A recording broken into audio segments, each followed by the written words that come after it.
Taste the Daily. Chennai Choolaimedu திருவள்ளுவர்புரம் பகுதியில் பாதாள சாக்கடை அமைக்கும் பணிகள் முடிவடைந்தும் அதிகாரிகள் சாலையில் உள்ள பள்ளங்களை சீரமைக்காததால் அப்பகுதி மக்கள் கடும் அவதியடைந்து வருகின்றனர். சூளைமேடு திருவள்ளுவர்புரம் பகுதியில் பாதாள சாக்கடை அமைக்கும் பணிகளுக்காக சாலையில் ஆங்காங்கே பள்ளங்கள் தோண்டப்பட்டன.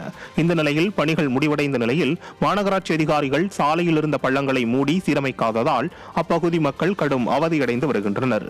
மேலும் இந்த பள்ளங்களால் அடிக்கடி விபத்து ஏற்படுவதாகவும் சாலையோரம் இரும்பு கம்பிகள் இருப்பதால் வாகன ஓட்டிகள் அச்சத்துடன் செல்வதாகவும் பொதுமக்கள் குற்றம் சாட்டியுள்ளனர்.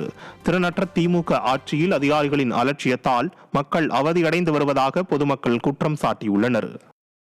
மே 1ஆம் தேதி தொடங்கப்படும் என தமிழக அரசு அறிவித்திருந்த மினி பஸ் திட்டம் மீண்டும் தள்ளி வைக்கப்பட்டுள்ளது. இத்திட்டம் தற்போது ஜூன் 15ஆம் தேதிக்கு மாற்றப்பட்டுள்ளது. இதன் மூலம் இத்திட்டம் தயார் நிலையில் இல்லாமல் சட்ட சிக்கல்களில் சிக்கியிருப்பதை வெளிக்காட்டுவதாக உள்ளது.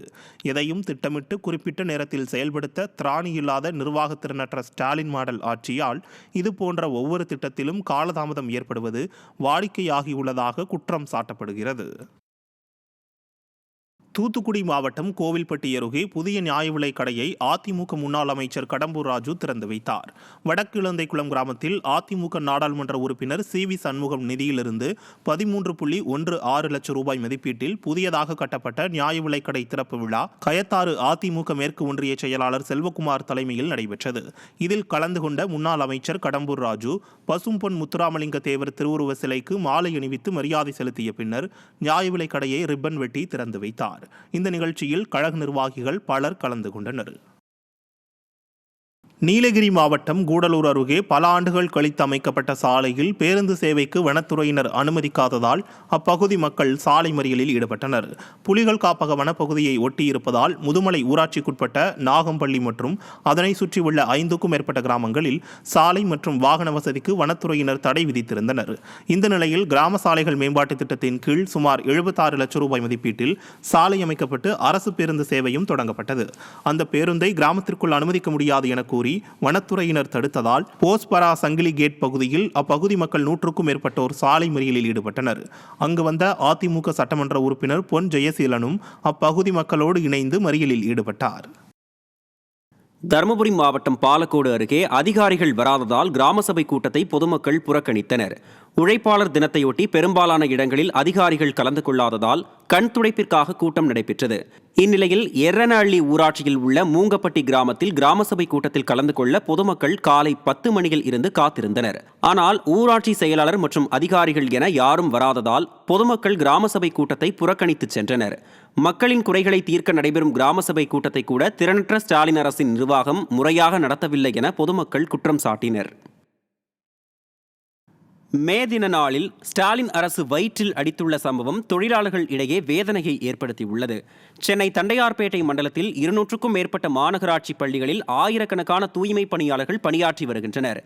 இந்த நிலையில் பள்ளிகளுக்கு விடுமுறை விடப்பட்டுள்ள நிலையில் தற்காலிக பணியாளர்களுக்கு மாற்றுப்பணி வழங்கி ஊதியம் வழங்க நடவடிக்கை எடுக்காமலும் முறையான அறிக்கை வெளியிடாமலும் பள்ளி தலைமை ஆசிரியர்கள் மூலம் பள்ளி கல்வித்துறை வாய்மொழி உத்தரவாக தூய்மை பணியாளர்களை வீட்டிற்கு அனுப்ப உத்தரவிட்டுள்ளதாக தகவல் தெரிவிக்கப்பட்டுள்ளது.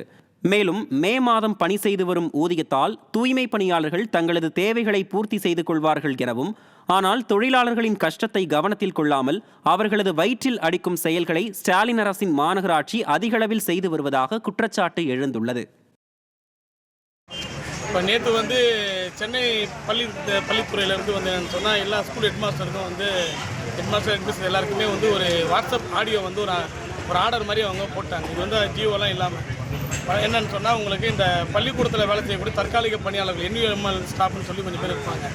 அவங்கள என்னென்னு சொன்னால் வழக்கமாக இந்த முறை நாங்கள் மே மாதம் ஸ்கூல் லீவு ஆகவே நீங்கள் யாரும் உங்களுக்கு சம்பளம் கிடையாது, ஆகவே வேலைக்கு யாரும் வராதிங்க இந்த ஒரு மாதத்துக்கு மாதிரி ஒரு ஆர்டர் கொடுத்து அவங்க முடிச்சிட்டாங்க.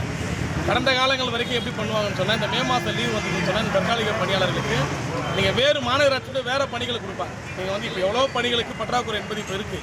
நம்ம எதுவும் எல்லாத்துக்கும் எல்லோரும் நிறைவாலாம் நம்ம இல்லை.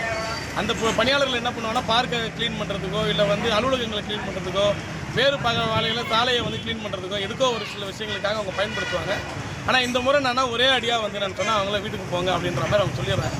இதில் என்ன பாதிப்புன்னு சொன்னால் நீங்கள் இந்த மே மாத சம்பளத்தை வாங்கி தான் பல அந்த பள்ளி பணியாளர்கள் தன்னுடைய ஜூன் மாதத்துக்கான தன்னுடைய குழந்தைகளுக்கு தேவையான கல்வி கடனை செலுத்துறதுக்கோ இல்லை யூனிஃபார்ம் வாங்குறதுக்கோ ஏதோ பல வேலைகளுக்கு அந்த பணத்தை தான் நம்பி தான் அவங்க இருப்பாங்க. இப்போ ஒரு அடி அடித்து உங்களுக்கு இல்லைன்னு சொன்னது என்ன ஆகிடும்னு சொன்னால் இது பெரிய ஏமாற்றத்தை அது உருவாக்கும். கிட்டத்தட்ட வந்து ஒரு 1000க்கும் மேற்பட்ட பணியாளர்கள் இந்த பள்ளி துறையில் மட்டும் அவங்க துப்புரவு பணி செய்யக்கூடிய தொழிலாளிகளாக இருக்காங்க.